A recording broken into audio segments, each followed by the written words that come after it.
Historical society of উত্তর দিনাজপুর সংস্থার পক্ষ থেকে বিশেষ উদ্যোগ। শিক্ষা প্রতিষ্ঠানে জেলার স্বাধীনতা সংগ্রামীদের জীবনী এবং তাদের কার্যক্রম নিয়ে অনুষ্ঠিত হলো আলোচনা সভা। মঙ্গলবার রায়গঞ্জের দেবীনগর গয়লাল রামহরি গার্লস হাই স্কুলে এই কর্মসূচি অনুষ্ঠিত হয়। আয়োজক সংস্থার প্রতিনিধি বিপুল মৈত্র জানিয়েছেন, দেশকে স্বাধীন করতে রায়গঞ্জ তথা উত্তর দিনাজপুর জেলার বহু মানুষ সংসারের মায়া ত্যাগ করে আন্দোলনে সামিল হয়েছিলেন।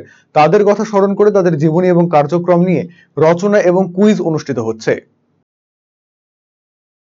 আজকে আমরা দেবীনগর গয়লাল রামহরি গার্লস হাই স্কুলে এসেছি।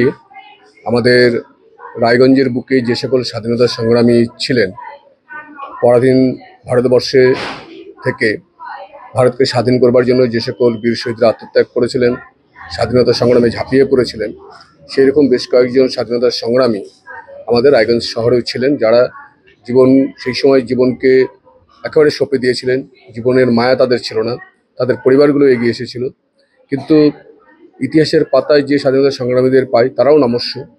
কিন্তু এই স্বাধীনতা সংগ্রামী যারা রায়গঞ্জ শহরের বুকে থেকে কাজ করেছিলেন, গোটা পশ্চিম দিনাজপুর জেলা জুড়ে কাজ করেছিলেন, এই ধরনের স্বাধীনতা সংগ্রামীদের জীবনী নিয়ে, তাদের কার্যক্রম নিয়ে সেই ধরনের আলোচনা কোথাও হয় না।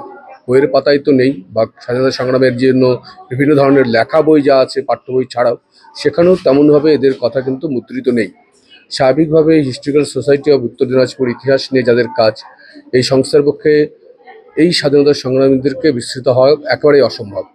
এবং শুধুমাত্র হিস্টোরিক্যাল সোসাইটি অফ উত্তর দিনাজপুর তাদের কিছু সেমিনার ইত্যাদির মধ্যে এটাকে যদি সীমায়িত রাখা যায়, তাহলে আপামর জনসাধারণের মধ্যে বা রায়গঞ্জবাসীদের মধ্যে এই বিষয়টাকে নিয়ে যাওয়া সম্ভব নয়।